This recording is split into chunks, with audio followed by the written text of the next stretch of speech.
Hello and welcome to the EFM Health Club podcast for another week. We have a very special episode, a particularly special guest for me, someone that I've had the fortune to work alongside fitness-wise for a number of years now. But before I introduce her, I will introduce our normal our expert commentators, both Wade Brady and Jason Jesusius. How are you guys? Good, thank you. Hello to you both. Good, thanks, Justin. However, I don't appreciate being referred to as normal. Okay. That'll be the last time, Jason. Don't worry about that. With us today to talk all things mental health and exercise, we have a very special guest, Shashi Naidu. Welcome, Shashi. Thank you for having me.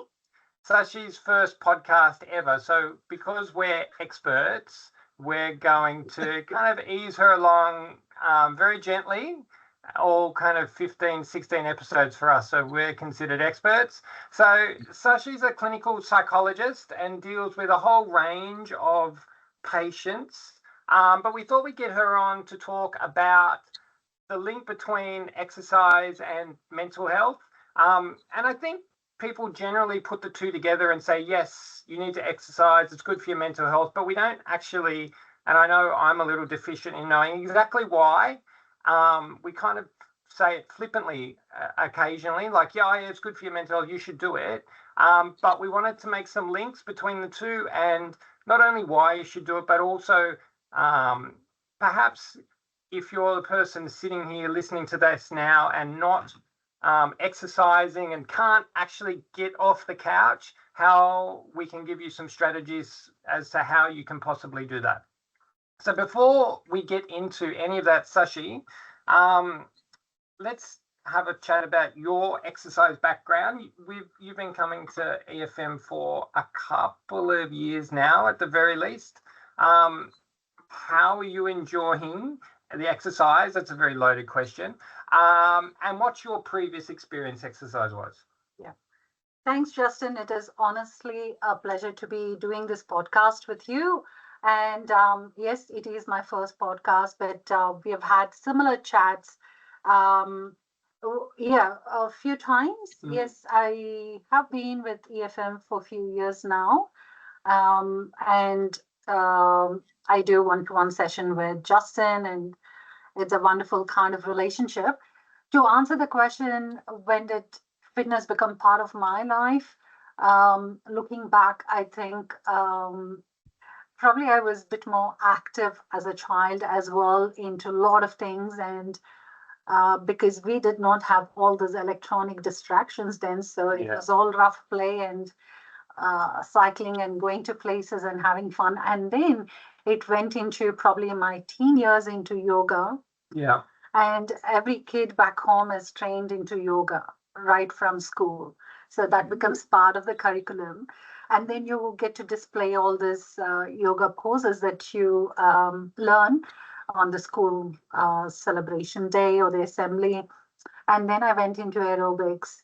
And then gym came in, but after that, the fitness, I think, was really part of it, and even the swimming and all of that. And probably investing in a gym early on, I can definitely see the benefits of it. I'm not going to say it was easy to be sticking to the routine with the challenges of studies and uni and other commitments and things like that.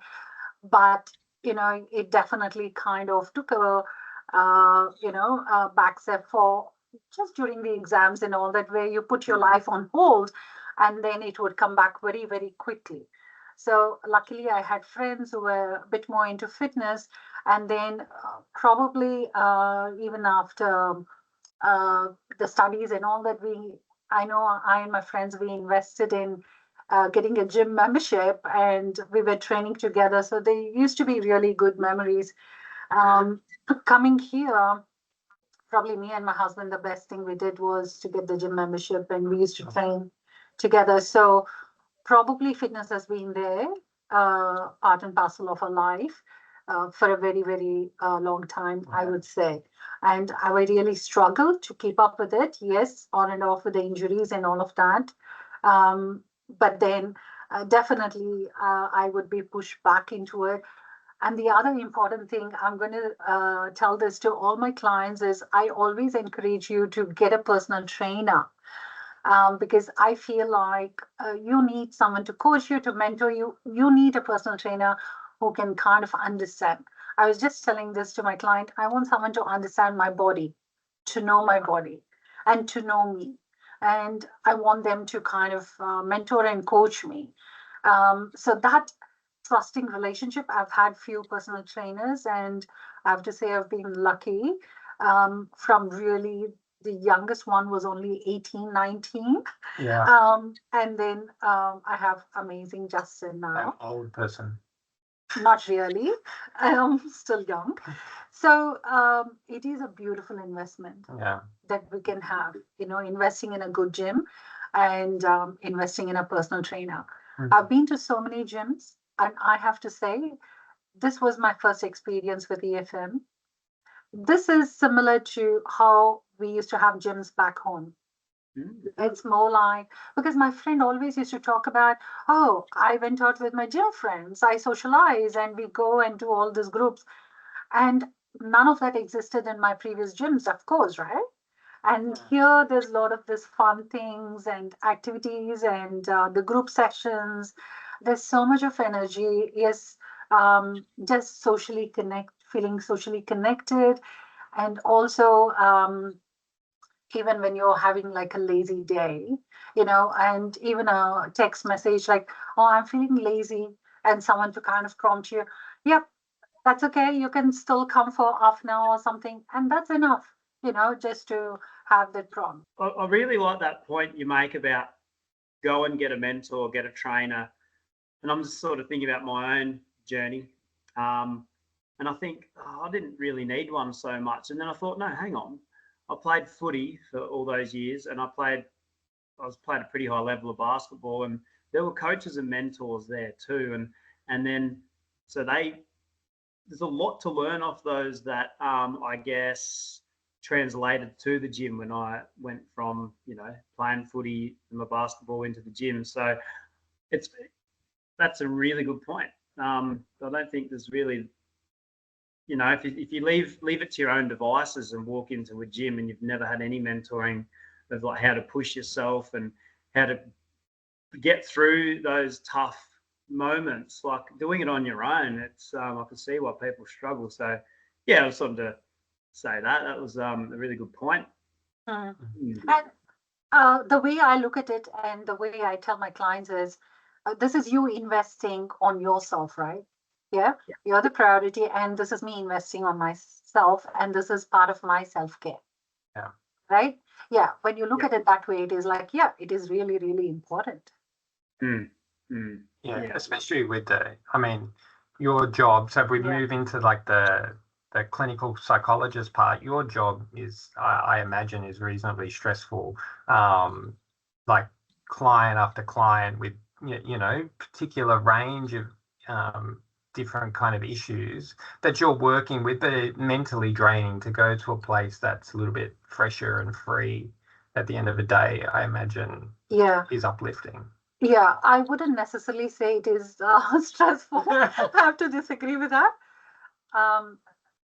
Probably, I would say it's rewarding. The reason is, like, Justin has played a big role in people's kind of shaping the body and fitness and all of that. So for me, it is like with every client, I become that person who has brought that change, and I'm part of the system. And so when I see them on session 1, 2, when we are finished, just the growth and the progress, it's so inspiring. So definitely there would be some full-on days, I have to agree, and that is why this is such a good stress buster. But definitely it's like Justin's job is like, your job is very rewarding. This is rewarding as well. And where we play a big role in motivating other people, and it is like changing their life. Yeah. And we become part of that change.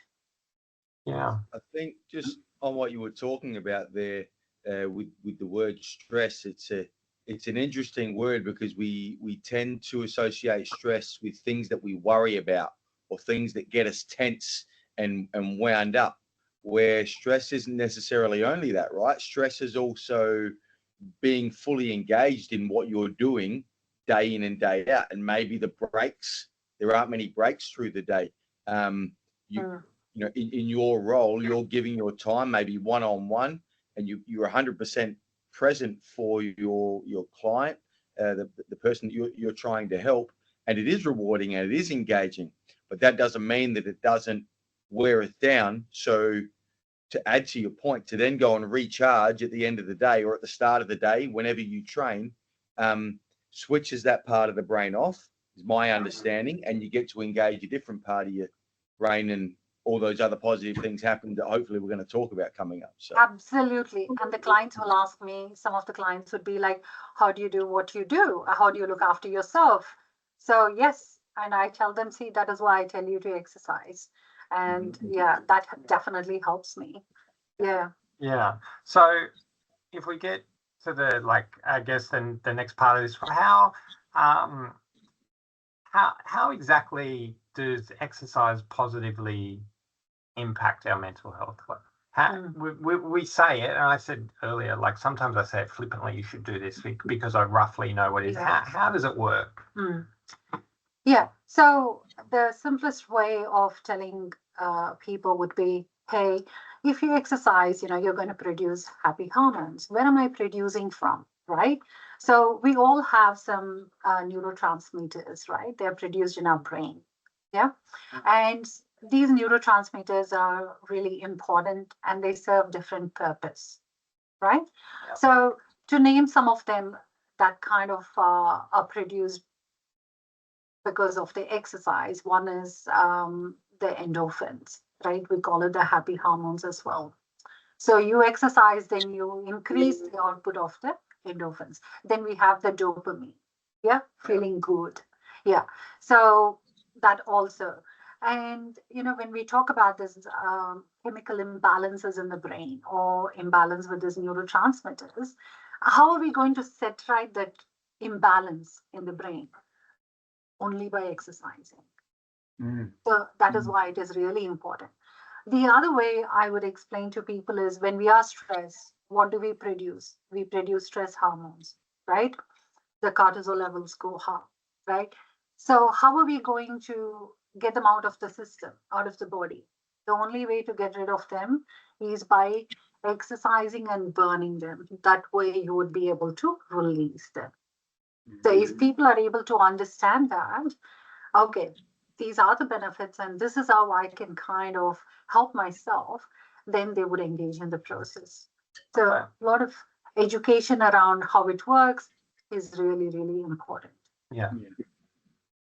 Okay, so if we put it simply, so you start exercising, you increase your endorphin production and dopamine, and then as a byproduct of increasing those, you're reducing your cortisol levels if you are stressed. So you've got, filling a good jar of water and taking it out of like a dirty jar, like a other jar that you don't want.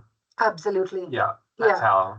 Okay, it's really very simple. And the other thing is exercise, yes, it does kind of has all these kind of benefits that we are aware of. And another topic for another podcast would be how it can help with rewiring our brain. Yeah. With the neuroplasticity. That is a term that we are all familiar with. Rewiring is where we are kind of, changing the circuits in our brain. Yeah. So exercise is one of the main ingredients for that. Yeah. And there are a few other things that helps with the process as well. So it is not like brain is like hardwired, like how we did think a few years ago. Now we are thinking it's malleable. We can actually work on it. Yeah, we can mold it. We can make it listen to us. It's not set. It's not set. Exactly. You can, as much as you think it's set, you go, no, I'm not that kind of person, or I can't do that. You can keep molding it. It'll take a while, Yeah. imagine, but little bit by little bit, you can mold it into something that you want. Yeah. And I have to quote, there was a research paper I did come across. And you know how a lot of young people are like, I'm not that old enough to exercise. So the research paper was talking about how if the young people start investing in fitness and, strength training, whatever, all of those things before 30, there's better bone health. Okay. Yeah. So it's not only for the older ones, but for the younger ones to prevent from all the other things that happens. And of course, there's a lot of research, and I do encourage my older clients, like, I have one, she is 70 plus and someone in 80. And I'm like, yeah, please exercise. And I can see the benefits of how it can help with the cognitive impairment as well. Like, with the difficulties with attention, concentration, and all that, it's getting better. Yeah. Because of the oxygen supply to the brain, there's more clarity with the executive functions. Yeah. If people were stuck at home, they should be going to the gym, but they're scrolling through Instagram and they can't get off because they're stimulated by seeing funny things or stuff that really appeals to them, and it's releasing dopamine, correct? Correct.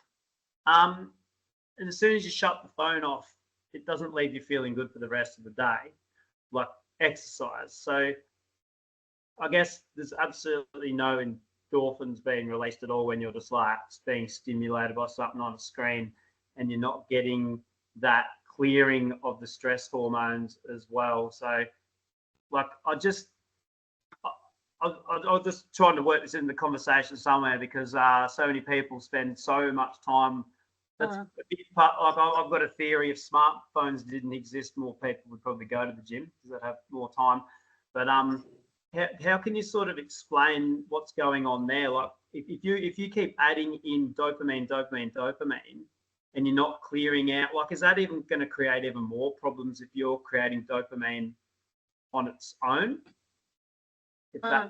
So what we're talking about is, with all these addictions, right? There is immediate need for gratification, we say. There is immediate reward, right? But then the question is it going to be long lasting? Yeah. Right? It is not. We know that. That is why people keep going back into it. It could be something like gaming and all that as well. So that is another topic for discussion too. Yeah. There is so much of literature, but it's hard for people to understand, right? It's the same with any kind of substance abuse as well, right? But then if it will only worsen if you have, let us say, ADD, ADHD symptoms, it can worsen that, right? It can worsen your anxiety. And there's a lot of research to show that, where you're kind of spending a lot of time on those electronics and all that, it can negatively affect your cognitive functions and all of that. But then those things you don't see with exercise, right? And you definitely feel good the next day, and that sense of achievement and mastery, right? Oh, I lifted this 5 kilos today, and tomorrow that is the sense of mastery, and you want to get more of that, right? And I think that's very underrated, that satisfaction and mastery, that sense of achievement. I think that is really underrated with training, for sure. It's really interesting that we're hitting on this, I think, because these aren't the reasons people join the gym. People don't go, hey, I'd like to join today, I want to improve my neuroplasticity. They join for other reasons. But I think it's really important to highlight this stuff for our listeners to understand, hey, it's not just your muscles getting stronger, it's not the fat that you're burning, it's the positive connection with your mind, the positive things that have upstairs that undoes some of the other things that we do, and points us in a positive direction mentally. I think this is really useful information for them. As Shashi says, if you do get my clients, they'll come and tell you, I'm basically here to retrain my brain. Okay. Yep. because we know a lot of this stuff in hindsight. Like you start training and you get 6 months down the track, you're like, God, I just feel so much better.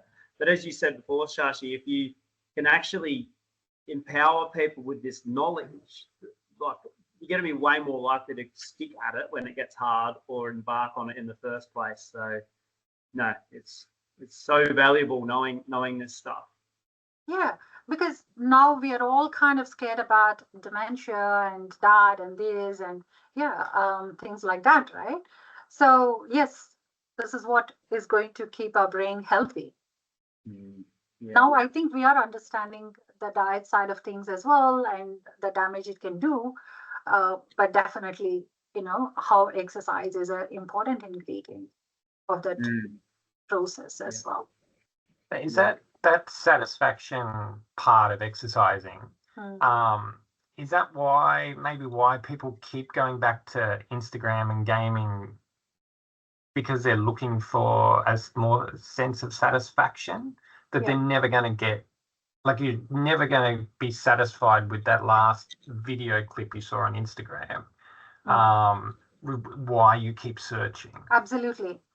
For example, let us say I'm going to talk about the diet as well, like the fatty food. The more people eat the fatty food, they're drawn towards it, right? You're still in that loop. So your gut bacteria is going to keep attracting just that fatty food, right? But if you detox, you come out of it and you're just giving your gut the healthy stuff, it is going to keep asking for healthy stuff. How many times do you have craving for pizza, Justin? Pizza? Not very often at all. Yeah. So probably Justin would crave for veggies and fruits and all the healthy stuff because the gut bacteria is kind of trained, right?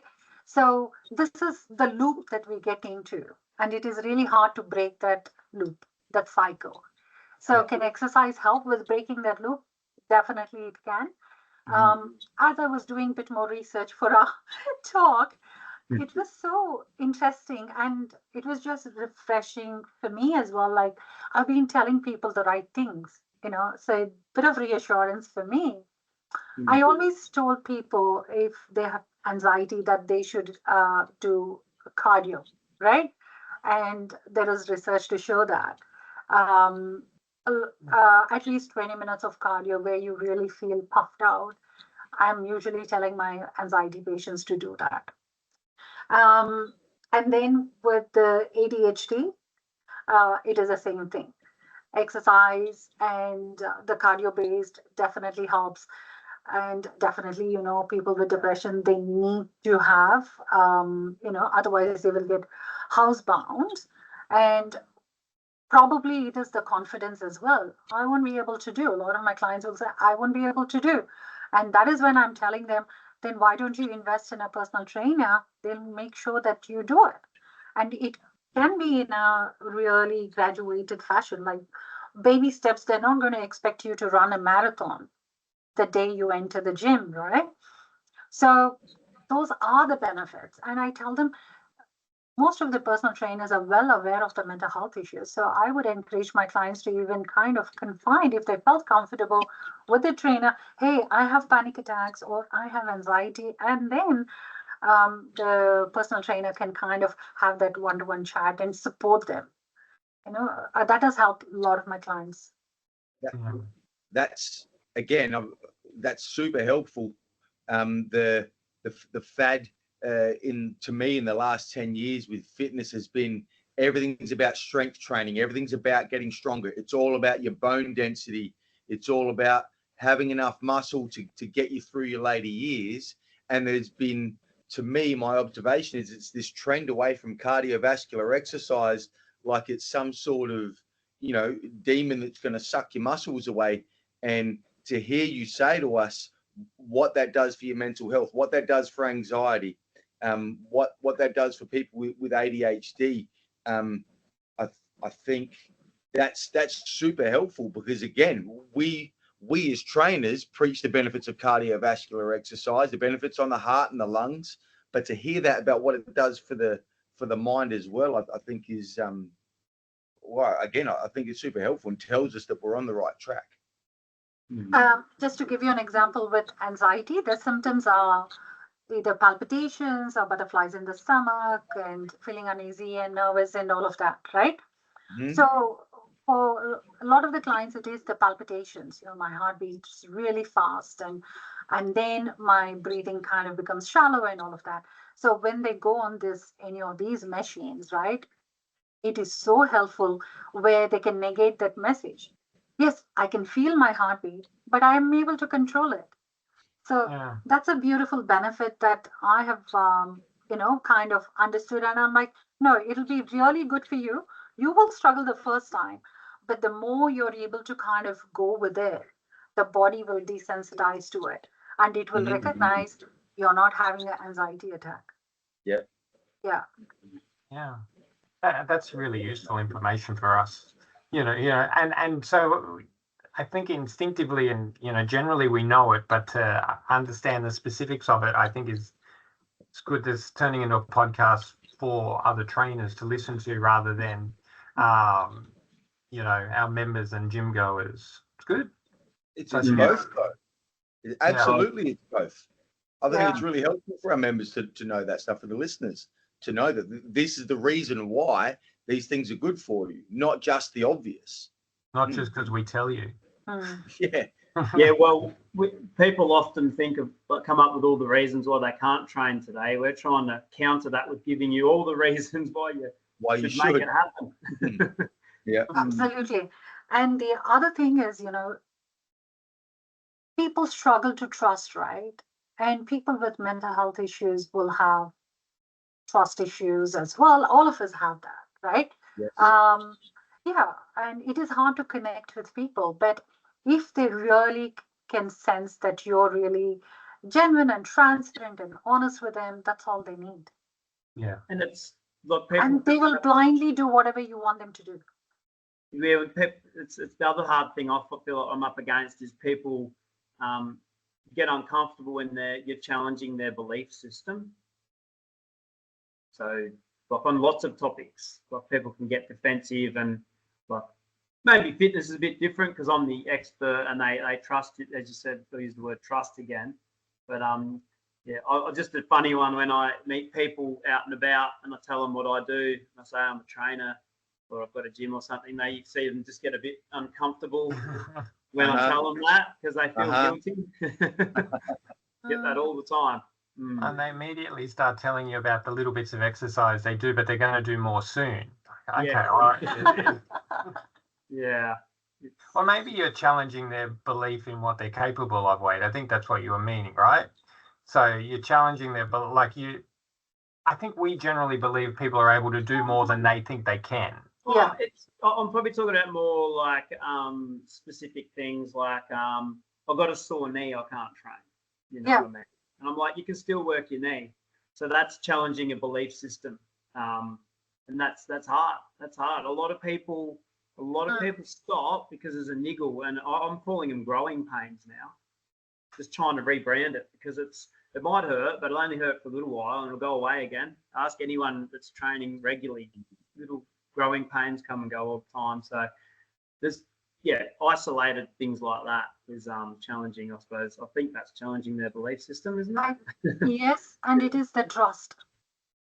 Again, trust, yeah. Yeah, and I think people struggle with it. And the other thing is the fear.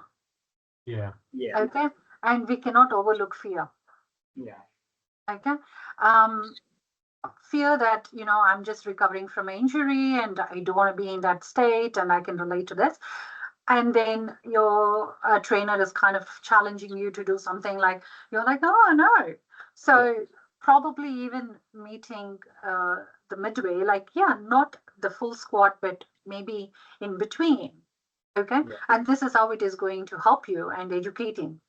I think that also works. But what we really love, like we who kind of come to the personal trainers where we are heard. Yeah. And it is like, yes, I understand that you're concerned about your anxiety and let's work together, make it happen. And that's how I work with my clients because it's really hard for them. They would have poured their heart out to a couple of other people, or they would have seen someone for 30 years or something, and now it's a new relationship, right? Mm. So Yeah. I really see that there is a relationship here. I really have to share this. I fractured. I was into dancing for a few years, and I fractured my ankle in the dance class. And then there was no dancing, no gym. And it was really not good for me. And I couldn't drive and had the boots and all the nasty things, right? And I'm sitting there, and first time, no work as well. There was no telehealth those days. And then you can't even do much. I'm thinking, my goodness, oh, is this what people go through, right? And it was really good. I needed that experience to kind of get their perspective. But you know what I did? I just gave myself a bit of a time, just probably 10 days or something. And then I told myself, yes, I just cannot do lower body workout, but I definitely can do everything else. Yes, I cannot drive, but then how about I just get a ride? And I had a personal trainer then and there, and this was this young chap, had to help me with everything, right? Because I couldn't walk. So, and then just me getting to the gym, and with his help, I was just doing the upper body workout. It felt so good. Yeah. Yeah. Even though it feels like, oh, it's horrible. I can't drive. I can't do all of this. I was like, okay, stop. Okay, what is that I can do? And I started coming to work as well, take a cab or rely on people to drop you. And yeah, and it was like, everybody would ask. And I'm like, okay, let me embrace that. People are going to ask because it's so visible. Yeah. Right. I, Yeah. I like what you just said, though. You just told me something, because I try and transition people too quickly, I think, from their injury to just divert to what you can do. Like, it's exciting. Let's get your upper body stronger because, But I think what you just said there about you gave yourself 10 days. And I think that's what I can add in now. And I was like, just give you, because I think you need a bit of time to process it. Because when you haven't had an injury before, or you have a break, like I remember the same thing happened to me when I broke my first leg at 18. I remember when the visitors leave and you're left sitting there in the house and there's 6 weeks ahead of you, you think, oh my God, this is going to suck. Like, I had no idea it was like this. And then you start thinking about the other people who have been in a similar situation. You think, geez, now I've got a lot more empathy for that situation. So, yeah, I think that bit of time in between, just to say, just process this for a couple of weeks. But when you're ready, and just hope they will be ready, we'll come in and we'll help you do what you can do, and you'll be really happy you did it. Because my goal for them is walking out. Just keep it simple. My goal for them is them walking out feeling like they've done a workout, feeling good, basically, just doing whatever they could. So yeah, that's really handy. And then the first time that after your injury, when you went to the gym, there would be some fear as well, right? Yeah. Yeah, exactly. And New. I was anxious. I was like, oh, I'm not sure if he's going to be able to kind of look after. I don't want to worsen the injury. And I don't think I was confident to just do any workout on that ankle for a bit of a time, this fear, because you don't want to worsen it, because you've been through that worst phase of not being able to do anything.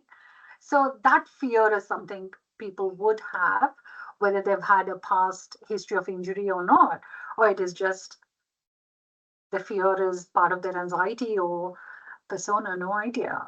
But then if they're listened to, then yes, if they are reassured, yeah. And sometimes I'll ask Justin, do you think I'll be okay if I did this? And if he says yes, oh yeah, Justin told me I'm blindly doing that, right? Yeah. Someone to hold the hand, someone to give some support, to reassure, yep, it's going to be okay. These are the steps that you need to take. Yeah. And then their confidence will build from there. Absolutely. Yeah. So for the people sitting, listening at home, going, okay, yes, I'm struggling a little bit. I need to, I'm sold. I need to exercise. And then they go, right, I'm going tomorrow. And then they don't. And so, you know what, I'll start on Monday. We've been through this, at a previous, news resolution episode. I'm starting on Monday. And then I'm starting on the 1st. And then it doesn't happen. how does that person take the leap from going, yes, I know this will really be really good for me, to actually taking that first action and going, yes, I'm all right. Because the amount of people that cancel personal training sessions is reasonably high. Yeah. Especially early on, they're still finding excuses. At 6 a.m. or they become a member of the gym. It's going to be 6 a.m. Monday morning, and then that's just snooze. How do we take the leap? How does that person take the leap, or is it a minor step to getting that action going? See, this comes back to mindset, isn't it? Yeah. And the other question I was asked was like, how some people can see immediate effect, right? Soon after they exercise, they're feeling great. I had someone who didn't feel great. I sent them to the gym and they didn't feel great, right? And then I did tell the client, maybe it is the mindset, right? And my mindset is, I'll go see Justin and I'll be fine. I'll be happier. Is that the mindset? So mindset definitely plays a role. And for people who are really struggling, I would say you have to stick to a routine. Habit formation takes time. But then once you form the habit, it is actually encoded in our basal ganglia part of the brain. I was reading that as well. So once that message is encoded, then it just goes on like that. So like Justin has a routine and he will not break that routine. Like you guys have a routine. You cannot break that routine, right? It's all kind of encrypted here. It is something like that. So yes, you're going to struggle with a habit formation. That's okay. But stick to a routine. Even if you can't do it every day, if you're struggling to get into the habit, I'm actually not telling them go once in a while. That is not consistent. I'll be like, start off with 10 minutes and then go on for 20 minutes. Just go to the gym. A lot of the times I trick myself to go to the gym after a hard day's work. I tell myself, I'm going to stay only for 10 minutes. I would have lasted for a whole hour doing all the amazing things. So we all have to trick ourselves, right? Yeah. And I know people say, I was just waiting for that motivation. Like motivation is not going to come from anywhere, right? It has to come from within. So please don't wait for motivation to drop by. It is not going to. Once you set the routine and make someone hold accountable for that, like, okay, Justin, I'm going to come 5 times, this week. And yes, I've already kind of committed, right? Or it could be a buddy, come with a friend. I've done that too. Pair up with friends because it is fun. So have a buddy. Set the bar low. It's interesting. We're talking about mindset, and we're talking about how we choose to set ourselves up mentally, the frame of mind, and little hints and tricks to get that foot in the door, and because that routine is really important, right? To get started. One thing that I definitely know has a big role in our mindset is the quality of the sleep and the amount of sleep that we get. I know something we wanted to discuss today was what effect does exercise have on the quality of our sleep and therefore our mental state. Can we spend a few minutes unpacking that and the value of that? Because I think this is a really underrated and under discussed topic. Yeah, sorry, I forgot to mention that. It definitely helps with, if you look at the sleep cycle and the quality of sleep, exercise 100% helps with our sleep, right?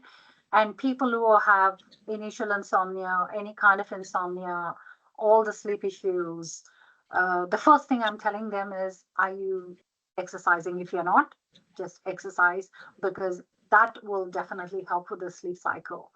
And how it helps with the metabolism of a body, it definitely helps with the sleep cycle as well. And I have personal experience. When I don't work out, it definitely disrupts my sleep. So that routine is really important for good sleep. And why sleep is important, we know why it is important, right? Even for good mental health, good sleep is important. Yeah. So I can't stress enough, And I did look up somewhere where there was a brain neuroscientist who was talking about if you have sleep issues, then you need to go for a more like a cardio, right? At least 20 to 40 minutes, 3 hours before sleep. Okay. Yeah. Yeah. Again, it is the same thing. You kind of, expel all that stress Yeah. out, and then you're in a good place. Then you would be able to have a good quality of sleep as well. And why do we, I guess it's not just me, but we make worse decisions with our food as well when we're tired. Sort of like we just don't care. I don't care. I'm tired. Because it's both. Like it's snowballs in the wrong direction. So what's happening there when people, they're tired and they make worse decisions with their food? Absolutely. Right? The fatigue comes in the way, and then it clouds your thinking, and then you're like, oh, I can't be bothered. Right? So then the stress buster is, I'm just going to indulge in good food. Right? Yeah. Yeah. Indulge in good food, and that will make me feel better because I feel so stressed. But add to that, those things are easy as well. The things that we love to eat, they're easy to get. Ice cream's right there. You just got to scoop it in the bowl. Things you can just grab and unwrap out of a packet. And then you're feeling so bad and guilty. Oh my goodness, look at me. And I was so good with my food, and now I've kind of consumed all of that, calories and all of that, right? So it is hard, but if we train ourselves to kind of listen to our body, yes, I'm stressed. What should I do now? I have to hit the gym, or let me go for a run. Let me go for a walk. When it does become that way, and a lot of my clients are like feeling so good about it, now they remember, okay, this is what I have to do. And the other thing I do encourage people to do is mindfulness and meditation and all of those things as well, rather than just going to our comforting foods. One last question I've got is, in terms of going to the gym or doing any kind of sport or exercise, so we know now why, more scientifically, why that's great for our mental health. In terms of then progressing and challenging yourself, there's a lot of people that will stick to the cross trainer for 10 minutes and go, no, that's what I do, it's great for me. Is there benefit in and you've said extend out, so we assume there's benefits for going further and longer and different exercises and challenging. That's the next step for people? Why should they do that? And what benefit will they get? Why they should extend themselves? Yes. Look, for a lot of people, they go, no, this is what I do. This keeps me fit. The benefit, so I've always said, you want to challenge your muscles to make them bigger and stronger, right? So if we're going from doing some simple cardio to more complicated, like lifting maneuvers and running or cycling or doing a triathlon or whatever, is there the same kind of mental strength, resilience, whatever you want to call it, benefit from that? So is that the fear then? Yeah, they like being there will in their be own that element, their own little element bubble of fear.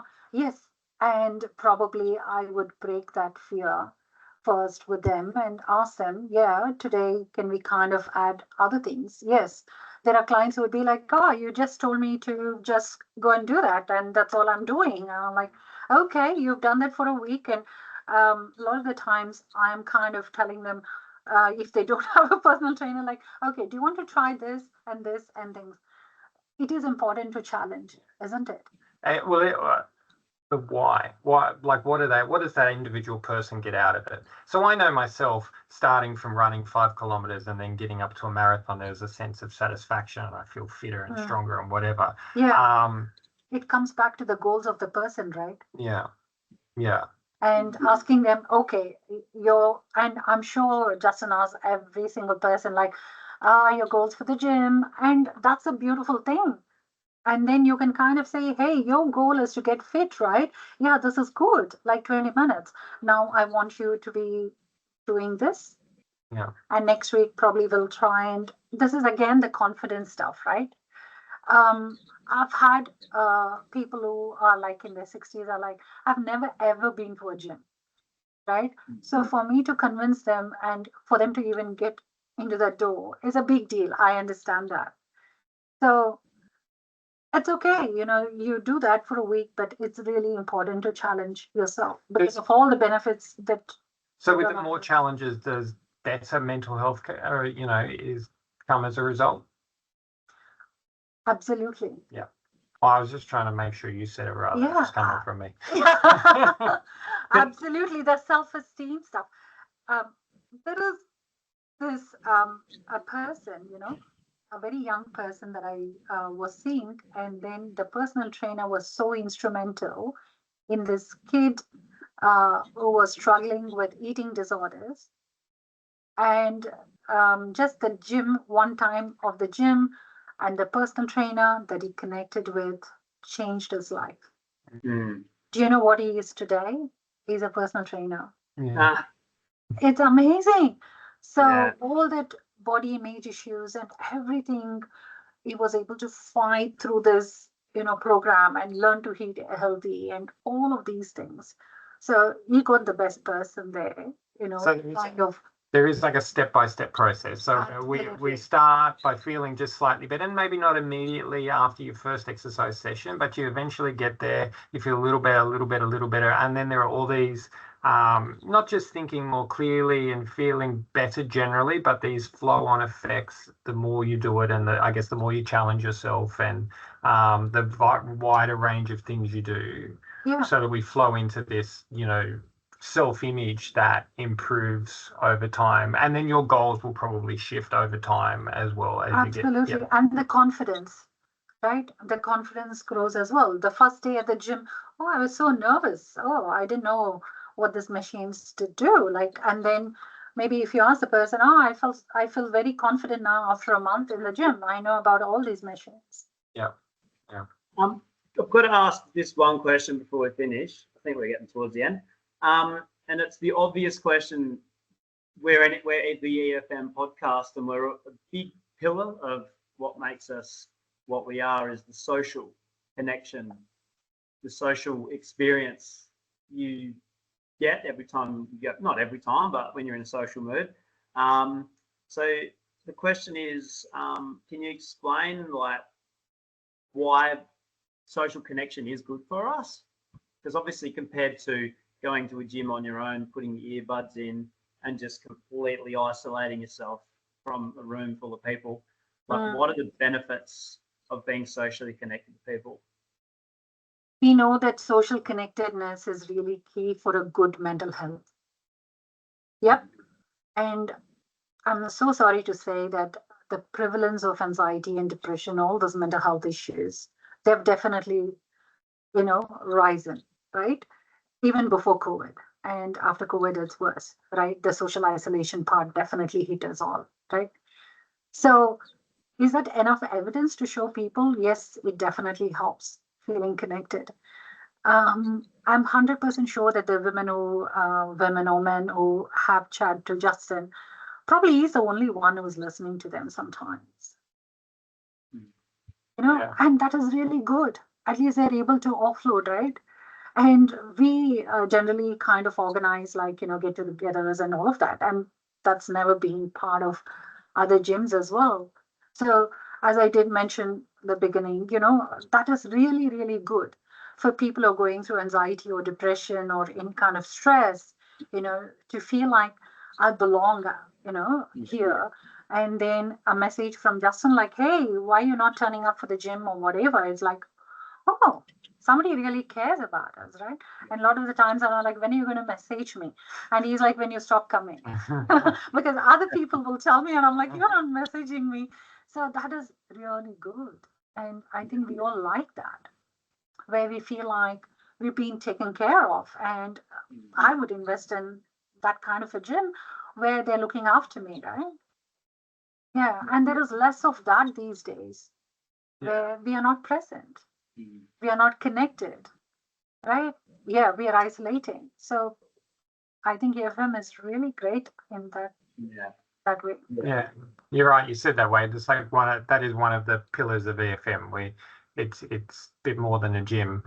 It's there's a community in all of the EFMs, as small or as large as they might be. Hmm.